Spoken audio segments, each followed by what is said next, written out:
মন্ত্রী অনুপ্রেরণা আমাদের সেনাপতি দেখানো পথে আমরা এগিয়ে চলছি। আর আমাদের বারাসাতের সাংসদ কাকলিপি যে কোনো বিষয়ে আমার ফোনে যোগাযোগ পাশে থাকে, তাদের অনুপ্রেরণা, বিধায়ক তাপস্যাজি অনুপ্রেরণা, আমাদের আইএনটিসির সভাপতি রাজ্যের ঋতব্রত বন্দ্যোপাধ্যায় তারও সহযোগিতা, আমাদের তাপস দাস পূর্ণভাবে সহযোগিতা, খোঁজ খবর নেওয়া, এবং আমাদের সানজ আলী মন্ডল ডামকে সহযোগিতা, আমাদের বিধায়ক তাপস্যাজি সহযোগিতা, আমি সবচেয়ে আমার শ্রমিক সংগঠনের বন্ধুদের কিভাবে তারা দাঁড়িয়েছে তাদের সকলের সহযোগিতা, 12 নম্বর ওয়ার্ডের তৃণমূল কংগ্রেসের কর্মীদের সহযোগিতায় আজকের এটা করতে আমরা সক্ষম হয়েছি। আমি কি করলাম, আমি বললে হবে না, আমরা বলতে হবে। এই বাবা এটা না, এটা একা আমার দ্বারা সংগ্রাম না। সবাই যদি আজকে না আসতো এরকম একটা সুন্দর, আর দেখুন এটা হচ্ছে হাই প্রোফাইল জায়গা, এই যে CC2 সবচেয়ে দামি জায়গা, এখানে একটা ফ্ল্যাট 1 কোটি টাকা দাম। এখানের একজন নাগরিক বললো ভোটে আমি থাকবো, পলক বাবু তারা একজনকে বিধায়ককে সংবর্ধনা দেয়, বলে কালু তোমার পাশে আসি, উত্তরাত্রিতে থাকে এখানে। এখানে আমরা আগামী দিনে, আমি দাদাকে বলছি দলীয় কাজের আমরা IMTC থেকে আমরা নির্বাচনী প্রচার এখানে করবো। এই যে আমরা মাইক দিয়েছি ওই মধ্যে আমরা এদিক দেবো, এখানে প্রায় 500 থেকে 700 ভোটার, এটা 12 নম্বর ওয়ার্ডের মধ্যে, এটা হচ্ছে নপাড়া মৌজা। ওই জন্য আমাদের দলীয় কার্যালয় ভোট, আমাদের এই দলীয় কার্যালয় গেটে আমাদের সব লেখা হয়ে গেছে।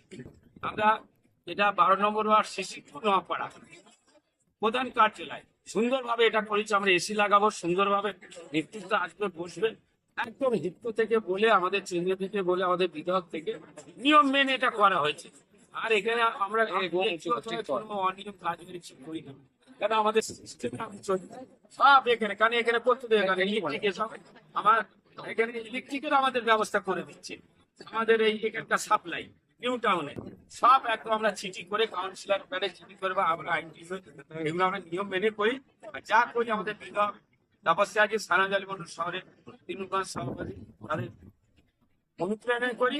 আজকের এটা সফল কাজের 3 দিন খুব টেনশন, আর শরীরটা খুব এত আমাদের কর্মসূচি। এখন এখান থেকে যেমন সরকারি কাজে এই আমাদের বিসর্জন বিধায়ক আমার বারবার বলেছে এখান থেকে এই প্লেসে আমি চলে যাবো। তাই আমি খুব খুশি হয়েছি। আমাদের উদ্বোধক কিন্তু আজকের উদ্বোধক আমাদের, আমি ওখানে নিয়ে ছবিও তুলবো, আমাদের তাপস দাদু তার প্রধান অতিথি ছিলেন আমাদের তাপস্যা। আমরা এইভাবে নিউ টাউনের সংগঠনের শক্তিশালী করা, আমাদের উদ্দেশ্য একটাই, বিধানসভা 2026-এর জোড়া খুলে শ্রমিক সংগঠনকে ভোটটা প্রতিফলিত করা, ঈশ্বরবেশী সিটকে দিদি আবার ক্ষমতা, সেটা নিশ্চিত। নিউ টাউন থেকে আমরা 1 লক্ষ ভোটে আমরা জিতবো। এছাড়াই যাই করুক না কেন, আমাদের 12 নম্বর ওয়ার্ডে আমি আপনাদের সামনে বলছি 5000 ভোটে লিড দেবো। 21-এ দিয়েছিলাম 3686, এই ওয়ার্ড থেকে আমরা 5000 ভোটে লিড দেবো। আমাদের নেতৃত্ব আছে, নেতৃত্ব বলে কেন ভিক্টর পরিচয় ফলে আজকের আমাদের যা পরিবেশ, কর্মীরা যেভাবে এলো, এতে আমরা আনন্দিত। সবাই সুস্থ থাকুন, ভালো থাকুন। শুরু করে বস্ত্র প্রদান এবং ইফতারের মজলিস, একটা ইফতারের মজলিসের আমরা আয়োজন করেছিলাম এবং সমস্ত নেতারা আমাদের উপস্থিত ছিলেন। ভীষণ ভালো হচ্ছে, কারণ আমাদের মাননীয় নেত্রী সবসময় বলেন যে জাতীয় উৎসব।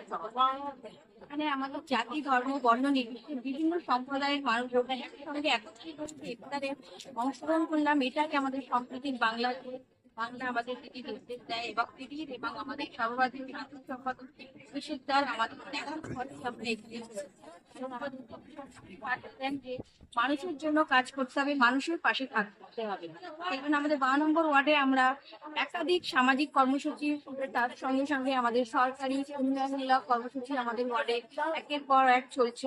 এবং আমরা ধন্যবাদ জানাই আমাদের বিধাননগর কর্পোরেশনকে, যে কর্পোরেশনের মাননীয় মেয়র সহযোগিতাতে, এবং আমাদের বিধায়ক তাপস দাস সহ আমাদের দেবরাজ দা, আমাদের MMIC, আমাদের অদিতি, আমাদের MLA দিদির সহযোগিতাতে আমাদের ওয়ার্ডে বিভিন্ন রকম মানে রাস্তার উন্নয়নের প্রকল্প থেকে শুরু করে পথশ্রী প্রকল্প, তারপর পাড়ার সমাধান, একের পর এক কর্মসূচি করছি। এবং বিশেষ করে আমাদের এই পবিত্র রমজান মাস, যে মাসে আমাদের ত্যাগ, দান, ধ্যান, সংযোগের মাস, কাজ করতে হয় বেশি বেশি করে। তার জন্য এই ধরনের বস্ত্র বিতরণ আজকে যেমন হচ্ছে, আগামী আজকে এখানে মূলত আমাদের 1000 জনের দেওয়ার একটা ব্যবস্থাপনা হয়েছে। এবং আমাদের এরপরে আমাদের সমস্ত পাড়াতে বুথে আমাদের এই বস্ত্র প্রদান কর্মসূচি চলবে।